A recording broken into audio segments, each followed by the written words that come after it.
میں نے خطبات جمعہ میں کئی مرتبہ آپ کے سامنے عرض کیا ہے کہ ہمارے اوپر کوئی سرخاب کا پر نہیں لگا ہوا ہے، ہم کوئی بہت معزز اور اللہ رب العزت کے منتخب لوگ نہیں ہیں کہ اللہ رب العزت نے ہم کو نوازا ہے، کھانے پینے رہنے سہنے لباس زندگی کی ضروریات مہیا ہیں، ہمارے پاس بھی 2 آنکھیں ہیں، 2 کان ہیں، 2 ہاتھ اور پیر ہیں۔ جب آپ نئی دلی ریلوے اسٹیشن جاتے ہیں تو راستے میں کئی جگہ چوراہے پر جب آپ کی گاڑی رکتی ہے تو کچھ لوگ بھیک مانگتے ہیں، آپ کے دروازے کو کھٹکھٹاتے ہیں، ان کے پاس بھی 2 آنکھیں ہیں، 2 ہاتھ ہیں، 2 پیر ہے، ہمارے ان میں کوئی فرق نہیں ہے۔ اللہ تعالیٰ نے ہم اور آپ کو اس جگہ پر رکھا ہے، اس جگہ پہ بھی رکھ سکتا تھا، اور اگر اس جگہ پر رکھتا تو آپ اور ہم بھی العیاذ باللہ بھیک مانگتے ہوئے پھرتے۔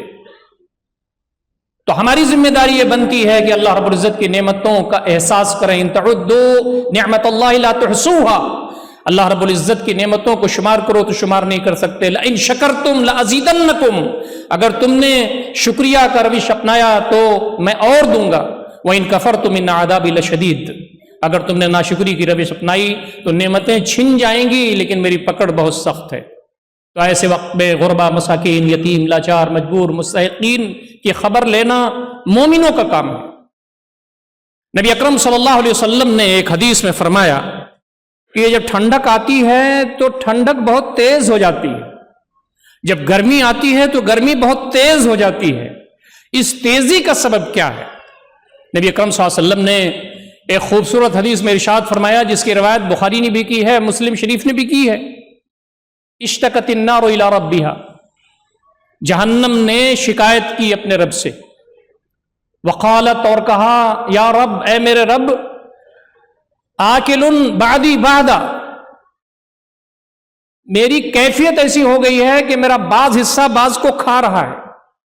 فأذن اللہ لہا لنفسین، تو اللہ رب العزت نے کہا تو ٹھیک ہے جہنم، تم 2 سانسیں لے سکتی ہو،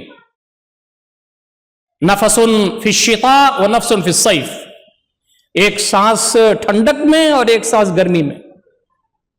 یہ متفق علیہ روایت ہے، یہ بخاری میں بھی ہے، مسلم میں بھی ہے۔ آپ جب انٹرنیٹ پر جائیں گے، احادیث کی ویب سائٹ پر جائیں گے، محدثین کی باتوں کی طرف جائیں گے تو بہت زیادہ اس پر کلام ہے کہ آج کی دنیا میں تو ٹھنڈک آتی ہے اس لیے کہ سورج زمین سے دور ہو جاتا ہے اپنی گردش میں، اور گرمی اس لیے تیز ہو جاتی ہے، آتی ہے اس لیے کہ سورج اور زمین کی گردش میں ایک دوسرے سے قریب ہو جاتے ہیں۔ لیکن نبی اکرم صلی اللہ علیہ وسلم نے یہ نہیں فرمایا کہ گرمی اور ٹھنڈک جہنم کے سانس لینے کی وجہ سے آتی ہے، یہ نہیں فرمایا، فرمایا اس میں تیزی آتی ہے۔ تو جب تیزی آتی ہے ٹھنڈک کی تو جہنم ایک سانس لیتی ہے، اور جب گرمی آتی ہے تو دوسری سانس۔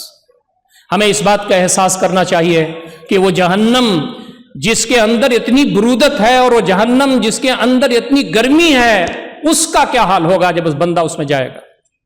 جہاں گرمی کا بھی عذاب ہے، جہاں آگ کا عذاب ہے، وہاں ٹھنڈک کا بھی عذاب ہے جہنم، کہ آدمی کے ہاتھ اور پیر شل ہو جائیں، منجمد ہو جائے۔ آپ اپنے ہاتھ میں برف لیتے ہیں تو بہت دیر تک برف نہیں لے سکتے، اس لیے کہ آپ کے جسم کی کیپیسٹی اس لائق نہیں ہے، اس میں چھمتا صلاحیت نہیں ہے کہ بہت دیر تک اس کو لے سکے۔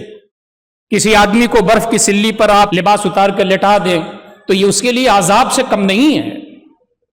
تو فرمایا کہ یہ صورتحال غیر معمولی ہے، تمہیں اس کا لحاظ رکھنا چاہیے۔